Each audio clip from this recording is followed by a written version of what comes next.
Hello, good morning, guys, and welcome back to the Sage Sorority. I'm your host, Shantel. How are we all doing today? Happy Thursday. Hope you're having a beautiful week, and I hope your July is going smooth thus far. A little catch up with me. We've been having fab weather, so no complaints on that. I feel like I'm slowly getting back to my groove since being on vacation in Greece. I've just been keeping a low profile and just at home working. I posted a Substack article yesterday, so I am going to be more active on Substack. So give us a subscription.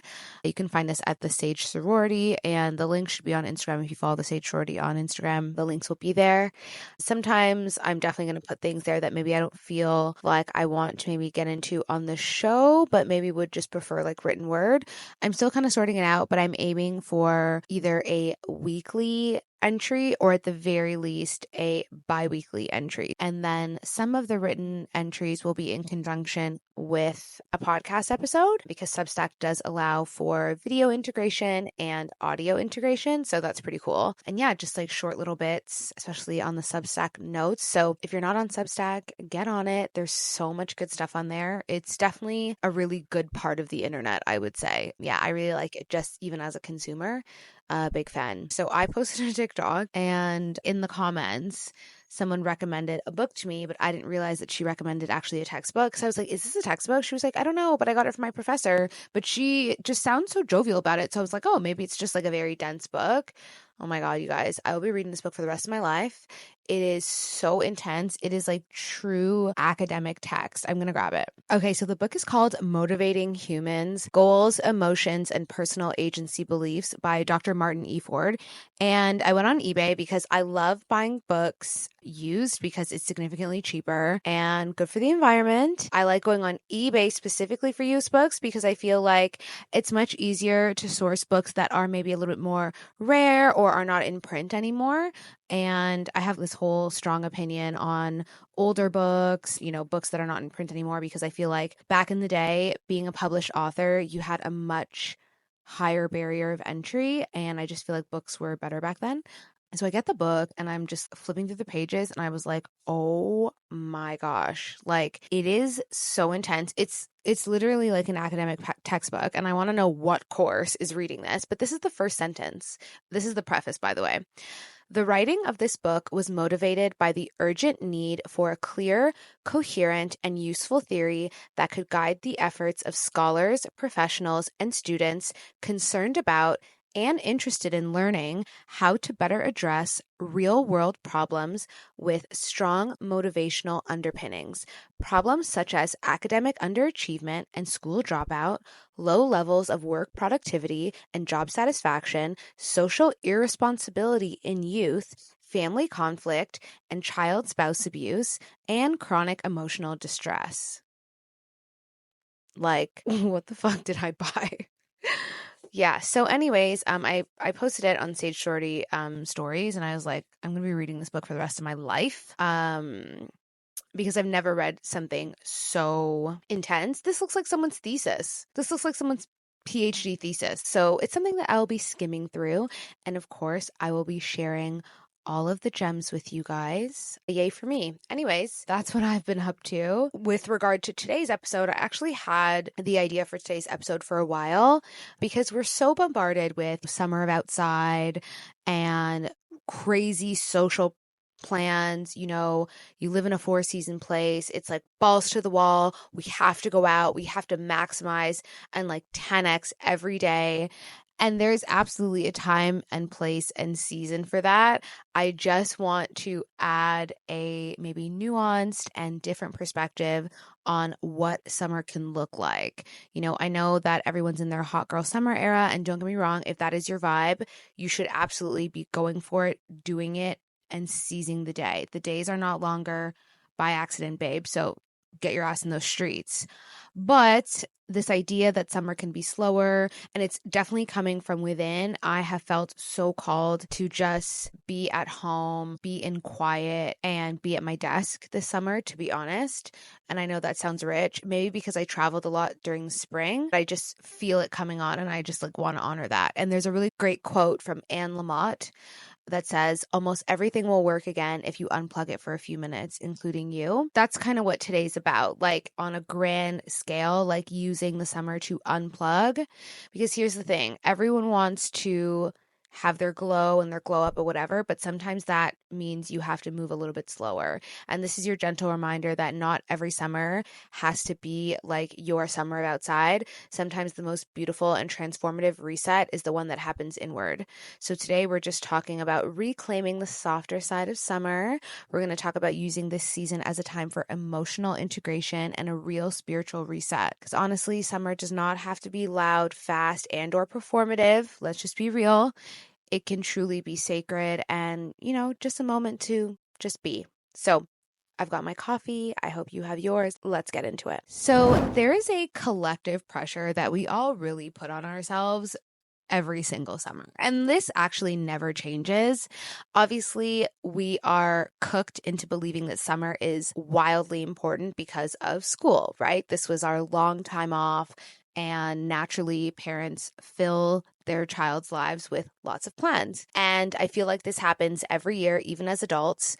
And some can say it happens in June, but actually in Europe, I feel like it happens earlier. Like, definitely as soon as the sun starts to peek out in London, like late March, early spring, everyone is talking and thinking about summer. I will say, I feel like the summer season in Europe is very extended. You can definitely start summer trips in May. Easter is a huge vacation time for a lot of people. And we all know that September has basically become a mini August. So yeah, I just feel like it's very extended here. And there's like this collective panic that you need to be outside, you need to go out every single day, you need to maximize every ounce of sun, and like your entire social life and self-worth and year like hinges on it. It's very intense. I just, like I said in the intro, I just don't feel that intensity this year. And I'm not against it. I think it has a time and a place. And I've had that summer of 2023, I traveled a lot. In August of 2024, I traveled a lot, which I mentioned in the solo trip episode.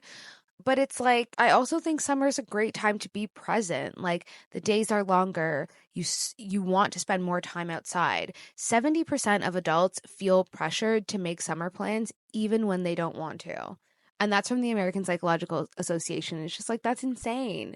70% of adults, when they don't want to, that's crazy, guys. Like, we can't be doing this kind of stuff. We've been conditioned to believe that summer success looks like a packed calendar and just in this constant state of doing. But honestly, it's just a culture of doing more when sometimes we need to be doing less. So here is something I will ask you. When you are going out or when you are committing to things, especially during the summer, are you just chasing the memory or are you just not wanting to be left out?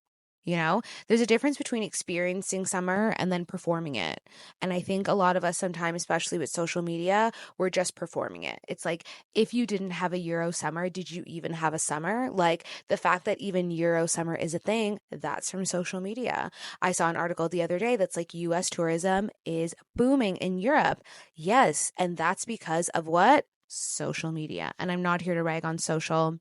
I love social. Will continue to be on it until I'm blue in the face. But sometimes what's good can also be bad. And we need to highlight both and be responsible when we're talking about the dichotomy of things, right? We're trying so hard to perfect the perfect summer, and we are missing also like actual summer happening in front of us, like quiet mornings. You guys know I love a slow morning with my coffee. There's nothing more I love than waking up, the sun is beaming through my window and I'm just sitting and enjoying coffee. Like that is also me enjoying summer. And that doesn't include a hangover, thank God. The unexpected conversation that runs past sunset, 9:30 pink skies. Hello, beautiful. Simple pleasure of just reading a book with your windows open. Like that is all summer as well, right? When did we decide that that just wasn't good enough? So I want to reframe this with you guys. And it's like, how can I make this summer sacred and special and important to me, as opposed to just being like, how can I make this summer like epic? Or how can I be outside all the time? So first, I want to talk about genuinely enjoying the weather. And it's not just a reason for content. Like, there is something so pure about reading outside, having the sun on your skin because vitamin D is so important, sitting outside with friends and catching up, going to Waitrose, getting some picky bits, and having some canned cocktails in the sun. Like, why are we not celebrating that more? And I know if you live in London, you're like, girl, we literally do that every day. And it's true. We really do. That's why I fucking love living here, guys. Like, things like this. Like, I love it. And if you haven't done that, if you haven't had canned cocktails in the sun in London yet, like, you're just not really living, because we love that. But even a little gardening, I'm not a gardener, but my dad loves to garden like all year round. He's so loyal to it. And from what I know from people who love to garden, like getting their hands in the soil and like tailoring something and putting their life into something that's like growing and is like an active thing, like they just feel so passionate about it. And it's a way to be very present and very grounded without necessarily like going for a walk, which is good too. Like I said earlier, like just having your morning in the sun, no phone, no agenda, just you and like that moment, doing your morning pages in the sun on your balcony, your terrace, whatever, taking the long way to the tube, taking the long walk home. These are ways to also enjoy summer that don't necessarily involve a ton of alcohol, late nights, and partying. And also a lot of money. And of course, because you guys know I love receipts, the research backs this up. Obviously, 67% of people report feeling incredibly happier after just a short time outside. And I think that's because nature doesn't ask us to do anything.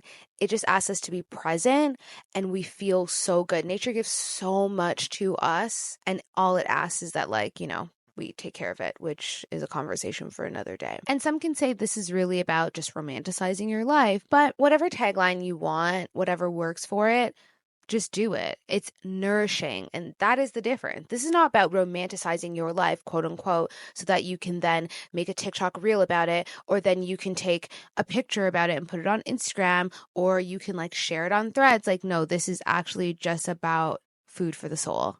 That is it. So obviously, earlier I mentioned 70% of adults feeling pressure to make summer plans even when they don't want to. But it's like people often feel burnt out by the end of the summer and not rejuvenated. And that's a problem. And I really think it's because people are doing too much, doing things they don't actually want to do. I also really feel for moms during the summer, because you want to relax and you want to enjoy, but now you still have to work full time and your kids are at home every day, bored AF, looking at you like, we want to play, we want to be stimulated, because kids are always stimulated. And you're like, yeah, I also like need to have my job. And that's tough. And I could totally see the summer actually being a really stressful time for parents. And I want to honor that. And how can we find a way to slow down, be present, and not get to September and feel completely burnt out in a time where everyone feels like you should be revved up? You know what I mean? A quick heads up that I'm opening up a few one-to-one coaching spots this summer. If you've been in your head about work, relationships, or what's next, and you just want to talk it out with someone who will actually listen and won't bombard you with a bunch of buzzwords, this might be for you. Honestly, summer is the perfect time to reset. Things slow down, inboxes get a lot more quiet, and that space can either spiral into overthinking or be the moment where you finally shift something in your life. You can book a one-off session with me or a monthly series. All the details are in the show notes. I look forward to talking. Bye. So I also want to add in more connection. And although summer is a very social season, I would say it's right up there with, Christmas. I want to challenge you to dive in more to your one-on-one catch-ups where you actually are listening to each other speak. And remember, being a good listener is not just waiting for your chance to speak, it's actually just retaining what's being said. Also, some solo adventures where you can follow your own curiosity without compromise. You guys know I live, laugh, love a solo experience. Phone-free dinners, try it out. Like, phone goes on true sleep mode for an hour, no matter what. After the hour's done, then we can pick up our phone and just see where the conversation goes. Challenge yourself. Gandhi said there's more to life than increasing its speed. And when I read that, I've heard it before, but when I read it again for this episode, I was like, oh, you're so right. It's a really good quote to engage when you feel yourself just getting caught up in any type of rush. Sometimes when I'm rushing, firstly, when I'm rushing is when I always forget things and I always feel like I'm missing something. And it's just like, you know what? It is okay. Like, maybe I'm going to be late. Maybe they'll be annoyed. Maybe I'll miss the train. Like, it is okay. Like, take my time and get there. There's also something very confident about not rushing. Like, you can't be rushing down the street and look confident. You look frazzled. You look out of body. There's nothing like just taking your time. Like, actually, I don't need to rush through this moment. This is the only moment that matters. This moment to the next moment. That's it. And I know that sounds very like existential, but it's true. So I challenge you to not rush and trust that the best connections can happen when you slow down and take each moment as it comes. I also want to talk about the evenings because I know that this can be the time when people get a little stir crazy, they get a little cabin fever, especially if you work from home. And they are such special hours in the summer. Like we know, depending on where you live, but at least in London, like sun's not going down till like 9:30. Gorgeous, gorgeous, gorgeous. But you can still romanticize that even if it doesn't involve going balls to the wall and partying. Having a beautiful candlelit shower, maybe adding some eucalyptus to your shower head so you get like that aromatherapy, a couple of drops of lavender oil in your bath, slow dinners where you actually taste your food. Again, no phone dinners, having your dinner outside, terrace, patio, backyard, whatever you got, calling up one of your friends that has an outdoor space and be like, you know what? Even if we're just going to order delivery and drink wine, like, why don't we just do it outside? Gorgeous, gorgeous, gorgeous. Having a wind down playlist, like as you're getting ready for bed, or if you're taking like a nighttime shower, you can let that piece extend and it doesn't have to be productive. You know, you don't have to read a million books, don't have to do any of that. Instead of doing your morning pages at first thing in the morning, what about some evening pages and just like getting all the gunk out of your head? There's truly a difference between using the sunlight and then being used by it. Culturally and spiritually,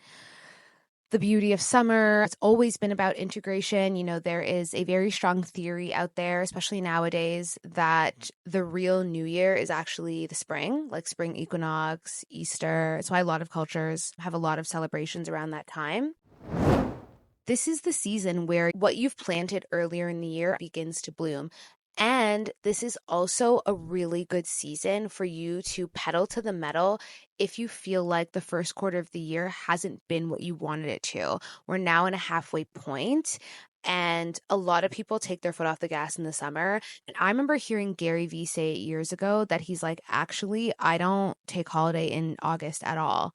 That's literally when I reset because at least in September, I've already had a month when everyone is just starting to catch their bearings. And I don't necessarily, this isn't like a girl boss episode, but it's twofold, right? You can look at summer reset as slowing down, and then you can also look at it as I'm going to use this time to refocus instead of just like defocusing everything, if that makes sense. And you can think about it. Farmers don't plant new crops in July. They just tend to what's already growing. They water, they wait, they trust the process. And it's just an interesting way to approach your own personal growth instead of maybe constantly taking on new things and new habits, new versions of yourself. Can we nurture what is already taking root? Can we nurture the things that we said we wanted to do in January, in February, when the weather was cold and the days were short? The energy of summer can be incredibly fertile if you want it to be. It is truly abundant, and it's about receiving the fruits of your earlier labor and maybe adding in a little bit more oomph if you need more. What if your next breakthrough didn't come from a mastermind or a productivity hack or another goal setting, but from a barefoot walk and a notebook in the sun? What if the wisdom you've been seeking is just waiting for you in the stillness? I'm a very big fan of cutting out the noise, and I really feel like I've been like emotionally feeling that to my core lately. I would say over the last like 6 weeks, just like, no, I don't want to do that. I'm not going there. Like just saying, not necessarily saying no to a lot of things, but just being in silence a little bit more, if that makes sense. I think that summer can really invite us to trust that growth doesn't always have to look like effort, but it can. Sometimes it truly looks like taking a big step back. Like maybe for you, you're not taking a step back. Like I don't feel like I'm taking a step back at all. I really feel like I'm revving up. But socially and maybe on the outside, I could see that it seems like I've retreated a little bit. And I'm perfectly fine with that. Sometimes it looks like rest. Sometimes it just looks like sitting in the sun by yourself and thinking. And we know that in this capitalist society, a world that literally profits from you being in a rush, choosing to slow down is one of the most radical acts of Of course, you guys know I'm never going to have an episode without practical tools and really good takeaways that you can implement. I've got some books for you to get your mind going if this podcast is not enough. There's actually quite a few books that can really feed your soul when it comes to this kind of stuff. One I would say is The Untethered Soul by Michael Singer. I will say that I tried to read this book years ago, maybe 2017, 2016. Don't quote me on that. And it was a really hard read for me. It was hard for me to get through. It's on Audible now, and I think I'm going to give it another go because it's all about like releasing what doesn't serve you and stepping into your true self. This book is a staple in like the personal growth, personal development community. He writes about consciousness and inner freedom in a way that is really profound and deep, but also accessible, and it's not pretentious at all. It's a very different read if you've read a lot of personal development books. I feel like his book and like Gary Zukav, like Joe Dispenza, they're in like their own group.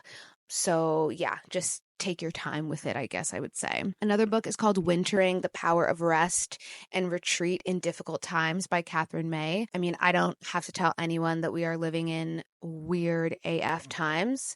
And I know that the title says wintering, but basically she explores the importance of slowing down and embracing life's quieter seasons. And that wisdom applies beautifully to this summer reset as well. You just have to swap the season. It's just about honoring the cycles of rest and renewal. It's also on Audible. You guys know I love Audible. And I just feel like I plow through books quicker on Audible. And if I really feel like compelled, and if I really feel like the book was so iconic, I will just like buy the version after. And sometimes if I'm feeling really geeky, I will buy the book and the Audible together and I will like listen and read at the same time. I know. But sometimes you just have to do that with books. It's really good. There's another book called Rest is Resistance by Trissa Hersey. If you have an issue with rest, and if you are someone who consciously or subconsciously associates rest with laziness or rest with not doing enough or rest with unproductivity, this is going to be a game changer for you. She positions rest not as laziness, but obviously as a radical act of self-care and a bit of social justice. It's really, really good for anyone who's been conditioned to believe that their worth comes from productivity. Highly recommend. And then some of the gentle practices that I want to mention that I've already talked about, but just for reiteration. So phone-free mornings. I know that this can be a tough one for people, but I just implore you to wake up and maybe don't grab your phone. Try sleeping with your phone in a different room and just maybe like go to the bathroom and get a glass of water before you grab your phone. Make coffee. Like I said, you can stretch, journal, just stare out the window. One thing I love to do in the morning, I don't do it as much now because like there's so much light at like 5 in the morning. But I'm a big fan of like getting morning sun on my face early. And whenever I'm with my niece and nephew and I'm waking them up, I will take them, like wake them up slowly because I'm not into like harsh wake ups, especially for children. I think it's like really cruel. And I will take them to the window and like open up the blinds and let their eyes get adjusted to that before like any type of screen or anything else. And just cuddle them and ensure that they get that morning vitamin D like to their eyes and to their face. I don't know. It's very holistic, but I'm a big fan of it. Journaling. So obviously we talked about morning pages and we talked about evening pages, but what about journaling during golden hour? Like so beautiful. How about you journal outside? Again, beautiful. Like that pink sky that we get sometimes. Absolutely stunning. Just let your thoughts flow. At the end of the day, guys, you're only going to be as young as you are right now. You are going to want those memories. We're never going to have enough pictures and thoughts and pen to paper. So get it done. Or go outside, sit in the park, sit on your balcony, sit on your sidewalk, and just make a video to yourself. Just be like, yeah, today is July 10th. It's 9 a.m. and I'm just soaking up the sun. It's a beautiful day and I love my life. You're going to like 2 years from now when you see that video, you're going to be like, wow, or I look really good, or wow, I was really going through it those times. I'm so glad that time in my life is over, like whatever it is. If you're a grounding person, highly recommend. Grounding is basically like feet to earth, 10 minutes on the grass. Hopefully it's clean. Dogs, just to feel the earth under your skin. It's not really about exercise. It's just about connection to your body, to the ground, and to the present moment. It also really helps if you are someone who suffers from anxiety. Grounding is that girl. And this is one for more of like my content creators, my marketers. I challenge you to a no content day every week, like a full day, dinner, friends, whatever, and you're not documenting any of it. Like you're not even thinking about grabbing your phone, you're not capturing anything. You're just enjoying the moment. I truly believe you can enjoy the moment and capture, but it is just a practice in us, like maybe leaving our phones sometimes. I can literally hear my neighbors singing. Wait, are they singing or is that a song? Hold on. Okay, they're not singing. He just literally has the window open and he's just vibing to music, and I love that. I love that. See, there's so many ways to just enjoy the summer, and that's peaceful. So, just to wrap up today, I hope you guys have been inspired, or at least I gave you a different perspective on what summer can look like. Slow, soft, sexy, and it doesn't have to be about laziness. It can truly just be about alignment. Like I said earlier, in a world that really profits from your go, go, go, your hurry, hurry, hurry, your not pretty enough, not cute enough, not smart enough, not tall enough, not rich enough, choosing to slow down can be and is a very radical act. Softness is revolutionary, and in a society that says more is always better, choosing just enough can be incredibly wise. So I want this summer to be one of a lot of joy, laughter, and love. Embody it wherever you go, but also let it be the season if you feel like you are chasing to stop and position yourself to be in a position of receiving. Let it be a time where you remember that you don't have to earn your peace. You already deserve it. And honestly, guys, if any of this brought up a little bit of a resistance for you, that is completely normal. We have been really conditioned, like I said earlier, to believe that rest is earned and softness is weakness and meekness. I actually mentioned this in a TikTok earlier this week about clarity and confidence. You guys know how I feel about that. So I'll link it down below. But it's strength. Like choosing presence over productivity is one of the most powerful things you can do. Unplug, rest in the sunlight, trust the process, let yourself bloom in your own sweet time. Let this be a time of rejuvenation, even when it comes to work, and make the summer your own time, not anyone else's. I hope you guys enjoyed this episode. It was quite peaceful, I must say. And let me know how you're planning to enjoy your summer in the way that feels right and not in a way that feels like you're posturing or you're doing it for socials. I am away this weekend, just outside of London, and I think I'll be around for the rest of the month and pretty much most of August as well, and I'm truly looking forward to it. This is exactly where I want to be, and I don't feel compelled or pulled in any direction, and I love that for me, and I invite you to do the same. I hope you guys have a beautiful weekend. Enjoy your Thursday. I will talk to you guys next week. I love you so much. Bye.